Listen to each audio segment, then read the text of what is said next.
Release पनि गरेका छन् जसले एनपीएल सिजन 3 मा तहल्का मचाउन सक्नेवाला छन्। अबको 2-3 हप्ता भित्र लगभग अक्सन पनि स्टार्ट हुनेवाला छ। अब एनपीएल का सबै टिमहरूको प्लेयर रिटेन्सन लिस्ट आयो। त्यही रिटेन्सन लिस्टको आधारमा अहिले एनपीएल सिजन 3 को सबैभन्दा बलियो र सबैभन्दा डेन्जरस टिम को हुन सक्छ होला त। टिमहरूलाई र्याङ्क गर्नेछौ कुन टिम टपमा पुग्नेवाला छ त र अहिले कुन टिममा के कस्तो कमजोरी देखिएको छ। साथै एनपीएल सिजन 3 को ट्रफी जित्नको लागि स्ट्रङ दावेदार बन्न सक्छ। आउ जानो कुन टिम बेस्ट छ त अहिले। त्यो भन्दा पहिला भिडियोलाई लाइक गर्नुस्, च्यानललाई एउटा सब्स्क्राइब गर्नुस्। डिटेलमा कुरा गरौँ। धेरै कुरा नगरिकन हामी सिधै मुख्य मुद्दातिर लागौं। प्रत्येक टिमको रिटेन्सन लिस्ट हेर्नेछौँ, त्यही आधारमा टिमलाई र्याङ्क गर्नेछौँ। कुन टिममा कतिका बलिया प्लेयरहरू रहेका छन् भनेर। एनपीएल का जम्मा 8वटा फ्रेन्चाइजीहरू छन्। त्यो मध्ये नम्बर 8 मा रहेको टिम हो जनकपुर बुल्स। अब तपाईहरुलाई लाग्न सक्छ कि यो पागल भइसक्यो, सिजन 1 को च्याम्पियनलाई नम्बर 8 मा राखेको छ। तर खासमा रियालिटी यही नै हो, जनकपुर बुल्स अहिले नम्बर 8 को टिम हो। विश्वास लागेन भने यिनीहरूको रिटेन्सन लिस्ट हेरौं। अनिल शाह, ललित नारायण राजवंशी, विकास एग्री, मयन यादव, आदित्य महता।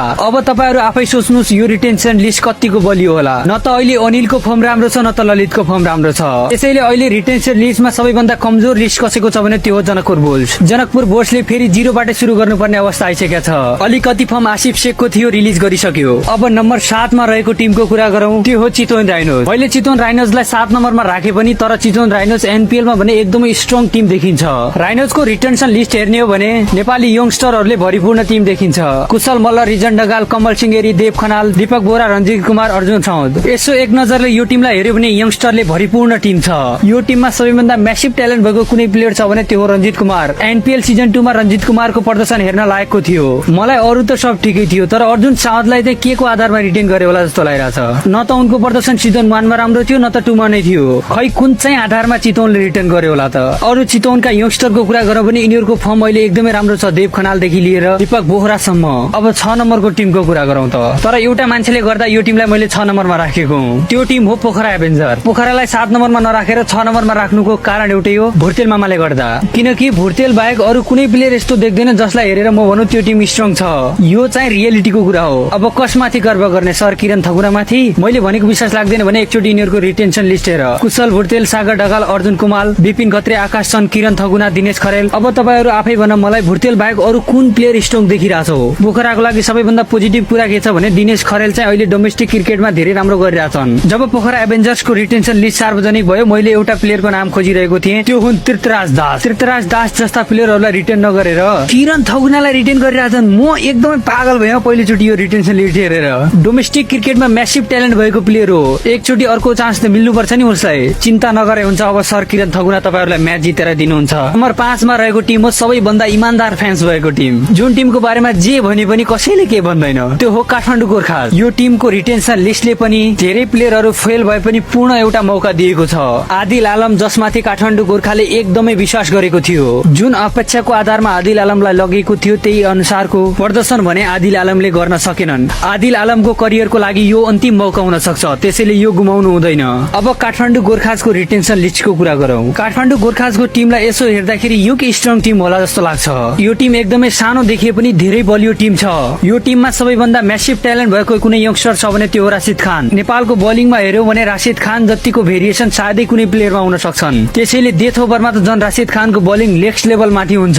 सन्तोष यादव अहिले यंगस्टरमा डोमेस्टिक क्रिकेटमा तहल्का मचाएको प्लेयर हुन्, चाहे त्यो ब्याट होस् या बल होस्। त्यसैले यो टिमलाई कमजोर सोच्ने भुल नगरे पनि हुन्छ। टप 4 टिम कुन कुन होला एकचोटि गेस गर्नुहोस्। अब नम्बर 4 मा रहेको टिम हो Karnali Yaks, one of the my favourite team. Karnali Yaks को आजसम्मको ओभरअल एनपीएल को प्रदर्शन हेर्यो भने ठीक छैन, तर यो चोटिको एनपीएल को रिटेन्सन लिस्ट हेर्यो भने एकदमै तगडा छ। सोमपाल कामी, गुलशन कुमार झा, नन्दन यादव, युवराज खत्री, दीपक डुम्रे, पवन सराफ, युनिस विक्रम सिंह। अब तपाईहरु आफै सोच्छ यो रिटेन्सन लिस्ट कति डेन्जर होला। प्रत्येक प्लेयर अहिले फुल फर्ममा छन्। यस टिमको कोही दानव छ भने त्यो हो दीपक डुम्रे। कसम यति खतरनाक लेभलको हिटर हो नि यो, बलरहरूलाई आकाशको तारा देखाउन सक्छ यो। पवन सराफ पनि अहिले राम्रो लयमा छन्। गुलशन कुमार झाको त अब कुरै छोड्दियो। युवराज खत्री नेपालको पछिको भविष्य भने पनि भयो। एदेखि जेडसम्म सबै प्लेयरहरू अहिले फुल लयमा छन्। मलाई दुःख चाहिँ के लाग्यो भने विपिन शर्मालाई रिलिज गरियो। अरु जे भए पनि एनपीएल सिजन 3 मा कर्णाली एक्स धेरै स्ट्रङ टिम बनेर आउनेछ, किनकि ब्याटिङ बलिङ दुईटै ब्यालेन्स खालको रिटेन्सन लिस्ट सार्वजनिक गरेका छन्। अब नम्बर 3 मा रहेको टिमको कुरा गर्ने हो भने त्यो हो विराटनगर किङ्स। विराटनगर किङ्सको एउटै फन्डा हुन्छ, कि त वार कि त पार। विराटनगर किङ्सको रिटेन्सन लिस्ट हेर्ने हो भने सन्दीप लामिछाने, लोकेश मम, बसिर अहमद, नरेन जोशी, सुभाष भण्डारी। फेरि यो रिटेन्सन लिस्टमा नजर पारौं भने एक्लै सन्दीप लामिछानेकै कारणले भए पनि यो टिम एकदमै ज्यादा स्ट्रङ छ। ब्याटिङमा हेर्यो भने Basir Ahmad one of the my favourite player Basir Ahmad match winner batsman हो। जस्तो सुकै पिचको कन्डिसनमा पनि बसिर अहमद आफूलाई ढाल्न सक्छन्। यस अट्याकमा प्रत्येक जीसी म्यासिभ ट्यालेन्ट भएका प्लेयर हुन्। विराटनगर किङ्सको रिटेन सेट लिस्ट कम्प्लिट छैन। प्रोपर ब्याट्सम्यानहरूको कमी छ।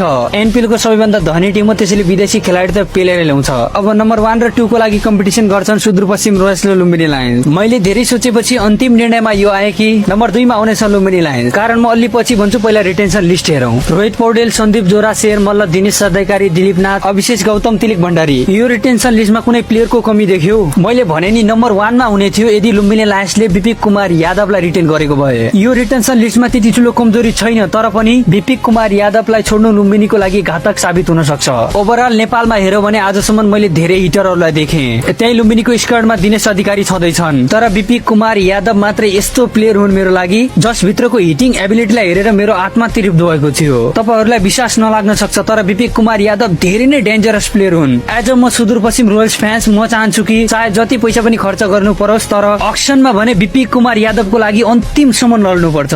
लुम्बिनी लायन्सको रिटेन्सन लिस्टको कुरा गर्ने हो भने कम्प्लिट छ, किनभने ब्याटर बलर दुईटै राम्रा छन्। नम्बर 1 मा छ one and only Sudurpashchim Royals. Sudurpashchim रोयल्सको कोही आसपास पनि छैन, किनकि तीनवटा वर्ल्ड क्लास बलर छन् हामीसँग, त्यो पनि 140 किलोमिटर प्लससम्म हाल्न सक्ने बलरहरू छन्। एकचोटि यो रिटेन्सन लिस्ट हेर। दिपेन्द्र सिंह एरी, विनोद भण्डारी, आरिफ शेख, ईशान पाण्डे, अविनाश बोहरा, हेमन्त दामी, हिम्मत महरा। अब यो रिटेन्सन लिस्ट हेरेर भन कुन एंगलबाट कमजोर देखिन्छ त यो टिम। फाइनलको लागि सुदूरपश्चिम रोयल्सको सिट पक्का भइसक्यो। बीचका 2-4 म्याच चाहिँ औपचारिक म्याच मात्रै हुन्। अब फाइनल हामीसँग को भेट्ने त्यो मात्रै कुरो हो। मलाई अरू केही लागिरहेको छैन। हामीसँग तीनवटा फास्ट बलर छन् जसले टाउकोसम्म तोड्न सक्छन्। यो निर्णय चाहिँ सुदूरपश्चिमले एकदम गजब गरे हो कि म त यो रिटेन्सन लिस्टबाट कोही आसपास पनि देख्दैन। अन्तिममा तपाईहरु सबैलाई याद दिलाइदिउँ, मैले प्लेयर रिटेन्सनको आधारमा टिमलाई र्याङ्क गरेको छु। तपाईहरुको र्याङ्क लिस्ट कस्तो होला कमेन्ट गर्न नबिर्सिनुहोस्।